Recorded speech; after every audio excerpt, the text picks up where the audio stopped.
ಕುಂಭಮೇಳದ ಸಂದರ್ಭದಲ್ಲಿ ಪ್ರಯಾಣಿಕರ ಹೆಚ್ಚುವರಿ ದಟ್ಟಣೆಯನ್ನು ಸರಿದೂಗಿಸಲು ಹಾಗೂ ಪ್ರಯಾಣಿಕರ ಅನುಕೂಲಕ್ಕಾಗಿ ಮೈಸೂರಿನಿಂದ ಲಖನೌಗೆ ಏಕಮಾರ್ಗ ವಿಶೇಷ ಎಕ್ಸ್‌ಪ್ರೆಸ್ ರೈಲು ಓಡಿಸಲು ರೈಲ್ವೆ ಮಂಡಳಿ ಅನುಮೋದನೆ ನೀಡಿದೆ. ಮೈಸೂರು ಲಖನೌ ಏಕಮಾರ್ಗ ವಿಶೇಷ ರೈಲು ಶುಕ್ರವಾರ ಬೆಳಗ್ಗೆ 7:30ಕ್ಕೆ ಮೈಸೂರಿನಿಂದ ಹೊರಟು ಭಾನುವಾರದಂದು ಸಂಜೆ 4 ಗಂಟೆಗೆ ಲಖನೌ ನಿಲ್ದಾಣವನ್ನು ತಲುಪಲಿದೆ.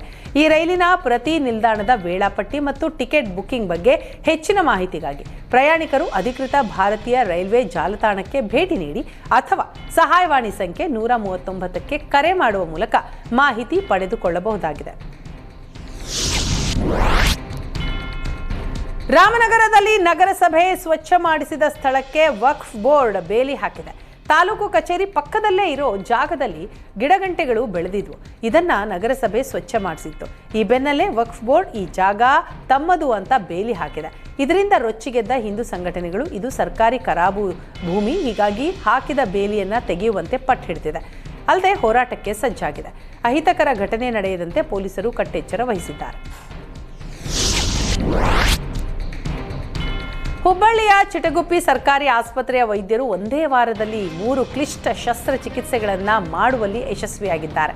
ಚಿಟಗುಪ್ಪಿ ಆಸ್ಪತ್ರೆಯ ಮುಖ್ಯ ವೈದ್ಯಾಧಿಕಾರಿ ಡಾಕ್ಟರ್ ಶ್ರೀಧರ ದಂಡೆಪ್ಪನವರ್ ನೇತೃತ್ವದ ತಂಡದಿಂದ ಚಿಕಿತ್ಸೆ ಮಾಡಲಾಗಿದೆ. ಬ್ರೆಸ್ಟ್ ಕ್ಯಾನ್ಸರ್ನಿಂದ ಬಳಲ್ತಾ ಇದ್ದ ವಿಜಯಲಕ್ಷ್ಮಿಗೆ ಶಸ್ತ್ರಚಿಕಿತ್ಸೆ ಮಾಡಿ ಅಪಾಯದಿಂದ ಅವರು ಈಗ ಪಾರಾಗಿದ್ದಾರೆ. ಟ್ಯೂಮರ್ ರೋಗಕ್ಕೆ ತುತ್ತಾಗಿದ್ದ ಮಹಿಳೆಗೆ ಮಾಡಿದ್ದ ಶಸ್ತ್ರಚಿಕಿತ್ಸೆಯು ಯಶಸ್ವಿಯಾಗಿದೆ.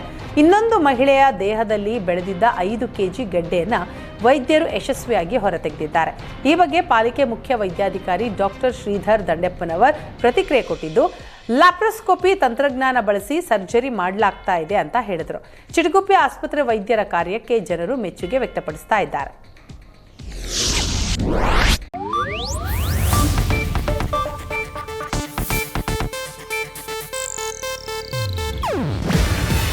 ಇದು ಏಷ್ಯಾನೆಟ್ ನ್ಯೂಸ್ ನೆಟ್ವರ್ಕ್ ಪ್ರಸ್ತುತಿ. ನೀವು ನೋಡ್ತಿದ್ದೀರಾ ಏಷ್ಯಾನೆಟ್ ಸುವರ್ಣ ನ್ಯೂಸ್.